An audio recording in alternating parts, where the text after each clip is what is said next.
La réplication est le processus par lequel l'ADN est dupliqué en préparation à la division cellulaire. La synthèse d'ADN est catalysée par des enzymes appelées ADN polymérase qui utilisent un brin d'ADN parental, simple brin, comme matrice. Les ADN polymérases ne sont pas capables d'initier la synthèse d'ADN de nouveau. Elles ont besoin d'une extrémité 3'OH préexistante sur laquelle elles vont ajouter le nouveau nucléotide. On appelle ça une amorce. La synthèse d'ADN par les ADN polymérases respecte 3 règles principales. Premièrement, la réaction de polymérisation se fait toujours dans le sens 5'3'. Deuxièmement, la synthèse se fait d'une manière complémentaire par rapport au brin matrice, c'est-à-dire que l'ADN polymérase ajoute toujours A en face de T et C en face de G. Et puisque les deux brins d'ADN sont antiparallèles, donc la synthèse par l'ADN polymérase se fait d'une manière antiparallèle. L'ADN polymérase ajoute le nouveau nucléotide toujours sur le OH3' du nucléotide précédent. Elle va utiliser un nucléotide triphosphate comme substrat et la réaction se fait entre le groupement OH en 3' du dernier nucléotide de l'amorce et le phosphate en 5' du nouveau nucléotide. L'hydrolyse de cette liaison phosphorique libère de l'énergie qui sera utilisée par l'ADN polymérase pour la création de la liaison ester entre le nucléotide et le prochain nucléotide. Vous voyez aussi que l'ADN polymérase respecte les règles de complémentarité A en face de T et G en face de C. La synthèse continue ainsi dans le sens 5'3'. En règle générale, la réplication d'ADN a 3 caractéristiques principales. Premièrement, la réplication est semi-conservative, c'est-à-dire que les deux brins d'ADN parental sont séparés et chaque brin parental ou original servira pour la synthèse d'un brin nouveau. Et enfin, on aura 2 molécules d'ADN phi qui sont constituées d'une moitié d'ADN original et moitié ADN nouvellement synthétisé. C'est pour ça qu'on appelle ça une réplication semi-conservative.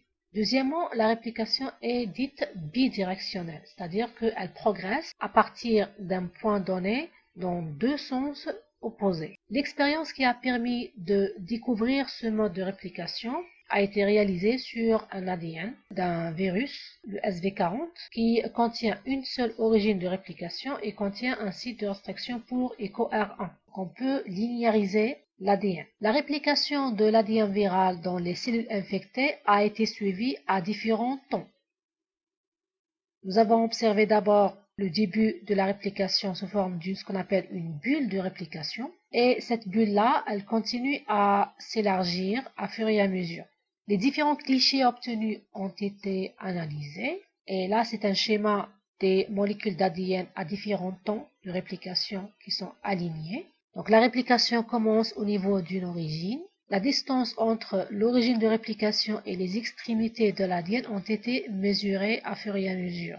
On a remarqué que le centre de toutes les bulles de réplication est placé à distance égale de chaque extrémité de l'ADN. Ceci prouve que la réplication progresse dans 2 sens opposés en même temps. Et c'est ça la réplication bidirectionnelle. Enfin, la réplication de l'ADN est dite semi-discontinue, c'est-à-dire qu'elle est continue sur un brin et discontinue sur le brin complémentaire. Ceci est dû au fait que les 2 brins d'ADN doivent être synthétisés dans le même sens global de la progression de la réplication, alors que les 2 brins d'ADN sont antiparallèles. Le brin d'ADN dont le sens de synthèse 5'3' correspond au sens global de la réplication, il est synthétisé d'une manière continue, sans problème. L'autre brin, qui sera toujours synthétisé dans le sens 5'3', mais dans ce cas-là, le sens de la synthèse est l'inverse du sens global de la réplication,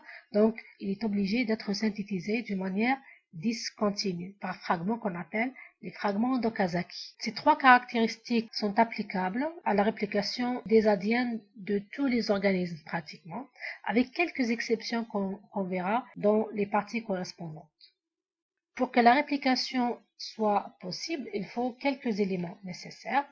Commençons par un ADN matrice simple brin, une origine de réplication, une amorce, des nucléotides triphosphates, des enzymes et des protéines, et des cations bivalents. Si on prend ces éléments-là, on peut faire une réplication d'ADN in vitro dans un tube à essai. Dans la prochaine vidéo, nous allons parler précisément de la réplication de l'ADN chez les prokaryotes en prenant l'exemple d'Escherichia coli.